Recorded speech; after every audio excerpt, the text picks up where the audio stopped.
Hello guys, let's see an important question of quadrilaterals. If ABCD is a quadrilateral in which AB parallel CD and AD equals to BC, तो ABCD एक quadrilateral है जिसमें AB parallel है CD के और AD BC के बराबर है। ठीक है, यानी ये दो लाइन एक दूसरे के पैरेलल है। कोई भी एक पेयर होता है पैरेलल क्वाड्रिलेटरल में तो वो ट्रिपेजियम हो जाता है। तो ABCD इज अ ट्रिपेजियम। ठीक है, इतना तो समझ में आता है।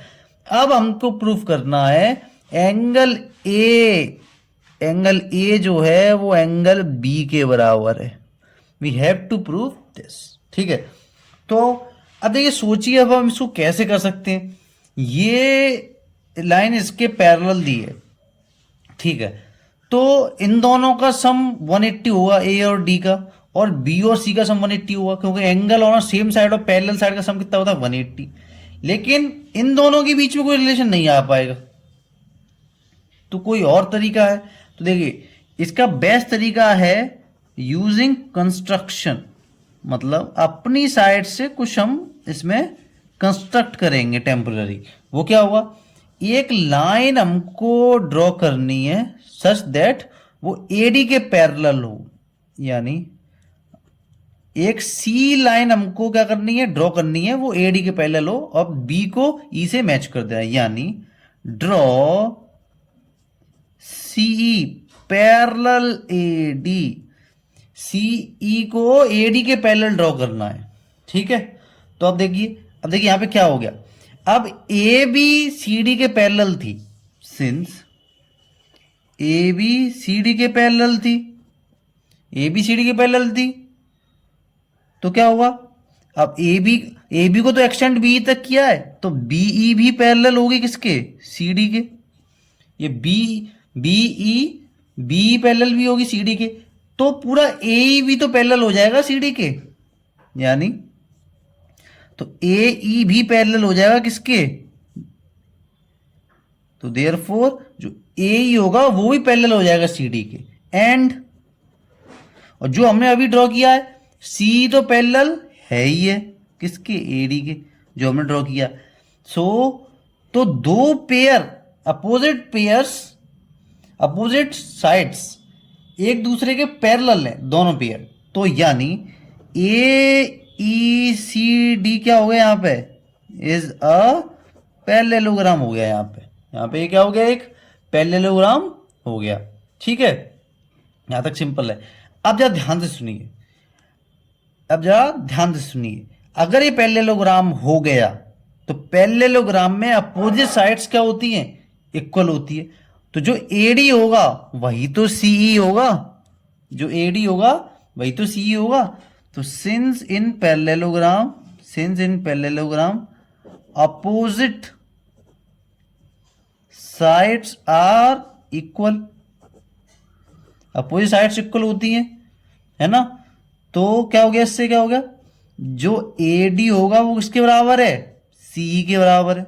ठीक है, ए डी सी के बराबर है। अब देखिए गिवन हमको दिया था ए डी बी सी के बराबर, तो ये तीनों ही आपस में बराबर हुए, यानी ये बी सी के बराबर भी हुआ। ठीक है, ये तीनों साइड एक दूसरे के बराबर हो गई। अब मुझे रिलेशन ए और बी में निकालना था, ए बी के बराबर है। अब देखिए ये ई एंगल के थ्रू निकल सकता है क्योंकि ये साइड बराबर है। तो अब देखिए, अब सिंस थ्योरम होती थी बाई थ्योरम, कौन सी, angles opposite to equal sides are equal. जो एंगल इक्वल साइड्स के अपोजिट होते हैं, जैसे इस साइड के अपोजिट ये वाला एंगल, इस साइड के अपोजिट ये वाला एंगल, तो ये दोनों एंगल भी आपस में क्या होंगे, बराबर होंगे।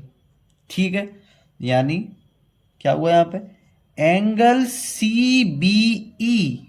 ठीक है, ध्यान से सुनिए, एंगल सी बी ई, ये एंगल किसके बराबर होगा, ये एंगल इस सी ई बी के बराबर होगा और सी ई बी के बराबर होगा। ठीक है, okay, it is that simple. ठीक है, और अच्छा अब देखिए एक चीज और मैं लिख सकता हूं, क्या लिख सकता हूं, सी बी ई, ये वाला एंगल सी बी ई अब यहाँ पर देखिए ये क्या है, ये स्ट्रेट लाइन है और यहाँ पे एक लाइन जा रही है एज अ ट्रांसवर्सल करके, कुछ एक लाइन काट रही है, तो ये स्ट्रेट लाइन पे दो एंगल है तो लीनियर पेयर ऑफ एंगल होगा। ठीक है, लीनियर पेयर ऑफ एंगल होगा। तो सी बी ई, इस सी बी को मैं क्या ये भी लिख सकता हूं 180 degree minus angle A B C, क्या ये भी लिख सकता हूं मैं? ये किसके बराबर होगा? एंगल सी बी के। हाँ देखिए इस ये एंगल क्या हुआ, ये एंगल 180 माइनस ये एक 180 में से ये वाला एंगल माइनस कर दूंगा तभी तो ये वाला बचेगा, तो वही लिख दिया मैंने इसको। ठीक है, ओके। अब देखिए ये हो गया 180 डिग्री माइनस, अब देखिए ए बी सी ये वाला पार्ट तो हमने कंस्ट्रक्ट किया था। ठीक है, तो ये एक्चुअल में नहीं है, ये हमने बस टेम्पररी बनाया है सॉल्व करने के लिए। तो ए बी सी क्या है? A B C angle B तो है। ठीक है, और सी ई बी को मैं एंगल ई लिख देता हूं पूरा पूरा, सी ई बी को, क्योंकि साइड में तो कुछ है नहीं, केवल यही एंगल है ई से, ई के जो नेम से है, तो सी इसको पूरा एंगल ई लिख देता हूं। ठीक है, ओके। तो इतना ये हो गया, बी और ई में रिलेशन आ गया। अब देखिए इसको मैं इक्वेशन 1 मान लेता हूं, इसको इक्वेशन 1 मान लेता हूं। अब देखिए सिंस जो ए ई सी डी क्या था, एक पैरेललोग्राम था।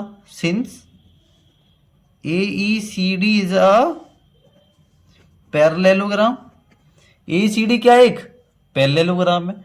तो अब एडजेसेंट एंगल्स का सम, पैरेललोग्राम कितना होता है? 180। ये पैरेललोग्राम है तो इसमें एडजेसेंट एंगल का सम कितना होता है? 180 होता है, क्योंकि angles on the same side of parallel line क्या होते हैं? उनका सम 180 होता है। ठीक है, मतलब क्या है इसका? देखिए जैसे ये दो पैरेलल लाइन है, तो इसको अगर ये ट्रांसवर्सल काट रहा है तो इन दोनों एंगल का सम कितना होगा? 180 होगा। तो पैरेललोग्राम में भी यही होता है, ये दोनों पैरेलल साइड्स हैं, एक ही लाइन जा रही है बीच में, ट्रांसवर्सल जा रहा है, तो इन दोनों एंगल का सम कितना होता है? 180 होता है पैरेललोग्राम में। ठीक है, तो अब इसमें क्या करना है? बहुत ईजी है, पुट। अब देखिए ई मुझे नहीं चाहिए, ई तो मैंने ड्रॉ किया है, मुझे ए और बी में रिलेशन चाहिए, तो मैं ई की जगह 180 माइनस एंगल बी रख देता हूं इक्वेशन से। Put value of angle E from equation 1 we get, तो हमको क्या मिलेगा? देखिए ये एंगल ए है, एंगल ई की जगह मैं क्या लिख सकता हूं? 180 माइनस एंगल बी, ये किसके बराबर होगा? 180 डिग्री के बराबर। ठीक है, इस ए वाली जो इक्वेशन है इसमें एंगल ई की जगह मैंने 180 माइनस एंगल ई पुट कर दिया है। ठीक है, तो ये देखिए एंगल ए, अब 180 उधर जाएगा तो 180 माइनस 180 क्या हो जाएगा? 0। अब एंगल बी उधर जाएगा तो क्या हो जाएगा? प्लस का एंगल बी, 0 ऐड करूंगा तो कोई मतलब नहीं, एंगल बी रहेगा। तो एंगल ए एंगल बी के बराबर प्रूफ हमको करना था, hence proved. Thanks for watching.